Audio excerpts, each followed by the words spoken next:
gaat ie? Oké. Mag iedereen eruit? Er ligt nog een kinderenbedje. De melding komt binnen bij kazerne Mijns Herenlaan. Trio 1, inzet 3431, 3451, gebouwbrand woning. Het gaat om een balkonbrand op de eerste verdieping van een portiekflat. Andere verontruste bewoners beginnen nu ook de alarmcentrale te bellen. Uitslaande brand in de tuin. De ruiten vliegen eruit. Naast de tankauto-spuit wordt bovendien de hoogwerker op pad gestuurd. Balkonbranden komen regelmatig voor en hebben vaak dezelfde oorzaak. Dat zou een barbecue'tje kunnen zijn, een klein dingetje, of wat mensen ook wel eens doen. Dan doen ze een peuk uitdrukken in een bloempot. Nou, dat kan gaan smeulen en dan een beetje brand geven. Door wegwerkzaamheden heeft de brandweer regelmatig last van omleidingen en opstoppingen. Dan zit je wel een beetje op je lip te bijten in het voertuig, zeg maar. Vertraging leidt tot kostbaar tijdsverlies, terwijl de kans op uitbreiding van de brand met de seconde groter wordt. Maar voor ze de straat in kunnen rijden waar de brand zich bevindt, is er opnieuw een obstakel. De leverancier geeft echter niet thuis. Ja, op een of andere manier gaat het dan voor ons in ieder geval niet snel genoeg dat ze terugkomen lopen en het voertuig willen verzetten. Intussen laait het vuur verder op.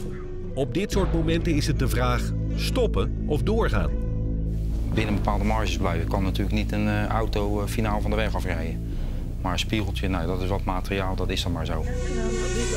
Ja, als de mensen aan het balkon hangen of er is iemand in levensgevaar, dan gaan wij daar geen tijd voor doen. De brandweer kan gelukkig zonder schade verder. Hier. Ja, rijd er even voorbij, jongens. Rijd er even voorbij. Ga die eens aan. Ter plaatse was het aan de buitenkant, dus van de straatkant gezien, nou, nog helemaal niks aan de hand. Hoi. Brand op balkon. Oké. Iedereen eruit? Ja. Mensen zijn er als ver. Alles staat eruit, buren zijn eruit. 2 man naar binnen. Om erachter te komen wat er aan de hand is, stapt bevelvoerder Ron bij de buren naar binnen. Staat er rook in de woning? Sorry. Niet zoveel. Oké. Is die open? Ja. It's open, yeah. It's open. Achter is een balkonnetje en je kan 1 trap omhoog en dan is er een hoger balkon. Is goed. Dit huis grenst direct aan de woning waar de brand is. De situatie is ernstiger dan gedacht. Het is maar net wat de mensen natuurlijk doorbellen. Er zijn mensen bij die geven voor een heel klein brandje een heleboel paniek. Dat blijkt heel mee te vallen. Ja, in dit geval was het iets heftiger dan normaal. De woning zelf staat inmiddels ook in brand. Cindy en Rob gaan naar binnen. Boven aangekomen zien ze al snel geen hand voor ogen. Dikke rook. Ja, in de gang al. Hier zit. Na het openen van de deur dan was het heel zwart in die kamer. En ja, dan hebben we wat shotjes naar de rook gegeven om wat te koelen.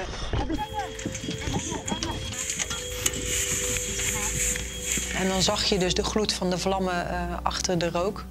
En dan weet je dat je goed zit.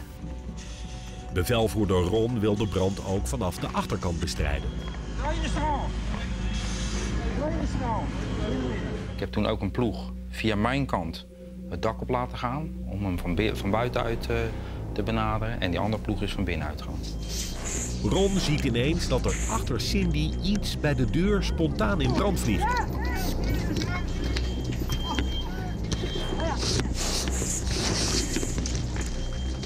We hebben waarschijnlijk kleding gehangen aan de deur. Ja, als het heel warm is in die kamer, dan straalt alles aan. De kleur en de hoeveelheid rook in de kamer vertellen veel over de aard van de brand. Dit was ook een matras in brand, dus dat is veel kunststof en piepschuim. Maar als je een mooie, schone verbranding hebt, dan heb je eigenlijk weinig rook.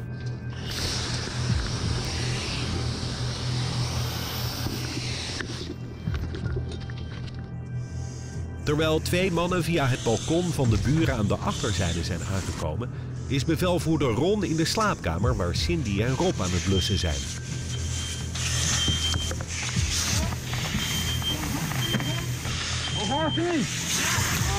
Oké. Ik ga liever altijd even naar de persoon toe. Dus want de communicatie, dat hoor je soms niet goed. Je hebt je ademlucht op. Gewoon om te communiceren, hoe gaat het en heb je nog wat nodig? Er wordt van 2 kanten geschoten. Oké. Ja? Wanneer je in elkaars richting blust, moet je voorkomen dat je elkaar nat spuit. Gebeurt wel eens. Ja. In dit geval hebben die jongens buiten meer rekening met ons gehouden. Van let op, ze zijn binnen aan het blussen. Als er meer zicht ontstaat, wordt duidelijk dat ze in een babykamer aan het blussen zijn. Mag iedereen eruit? Er ligt nog een kind in een bedje. Gelukkig is het ledikantje leeg. Het blussen buiten richt zich vooral op het voorkomen van uitbreiding naar andere woningen. Die jongens die buiten stonden met de straal, die konden goed te zien van joh, loopt die door naar naast of bovengelegen percelen.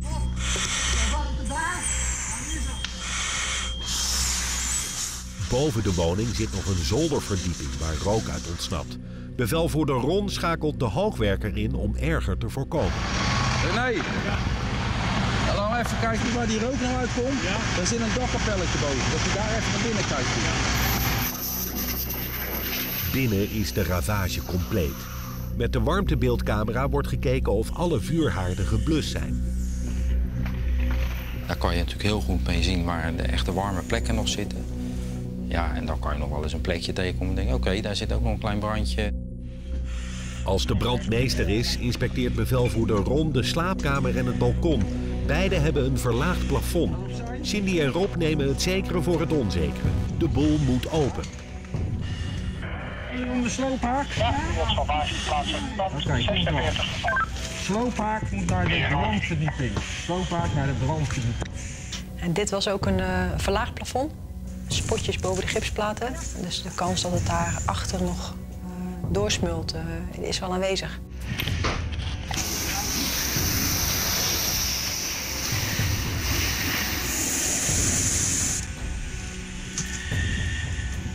Bevelvoerder Ron gaat naar de zolder om te kijken of daar uitbreiding plaats kan vinden. Je zit hier nog een beetje te rotzooien. En op het balkon zaten van het rachelwerk van hout. En dat was ook aardig aangetast. Op de zolderverdieping werkt het snerpende gepiep van de rookmelder op de zenuwen.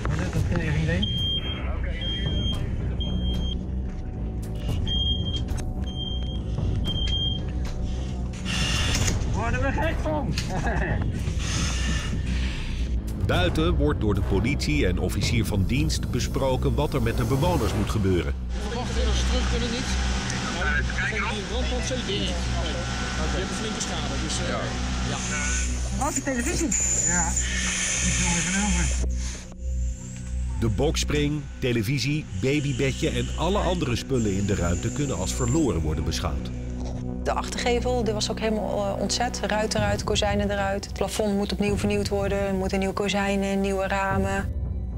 Als het bluswerk erop zit, wordt het smerig geworden pak van Cindy en Rob schoongespoten. De bewoners, een echtpaar, 3 kinderen en hun baby, zitten al sinds het begin van de brand in een auto voor de deur.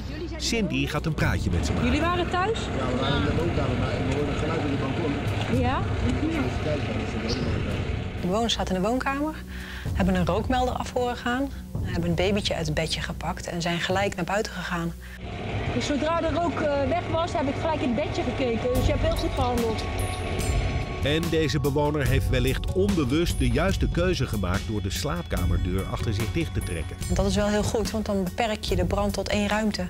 Dus eer dat het door die slaapkamerdeur naar buiten komt, dan duurt het langer. Maar dan zijn wij er al. Ben jij een mooie knuffelbeer van de brandweer? Ja? Ga ik even 2 beren halen voor jullie. Die hebben we op de wagen liggen. Mochten er kinderen betrokken zijn bij een incident en van slag zijn, dan merken we uit praktijk dat ze vertroost worden door zo'n troostbeer. Dat is voor ons natuurlijk ook fijn om zo'n kind even weer vrolijk te zien. Dat de baby de brand heeft overleefd is te danken aan de rookmelder in de slaapkamer. Een nuttig apparaatje dat al tal van levens heeft gered. Ja, je ruikt het niet. Tegen de tijd dat er rook bij je is, dan kan je al gestikt zijn.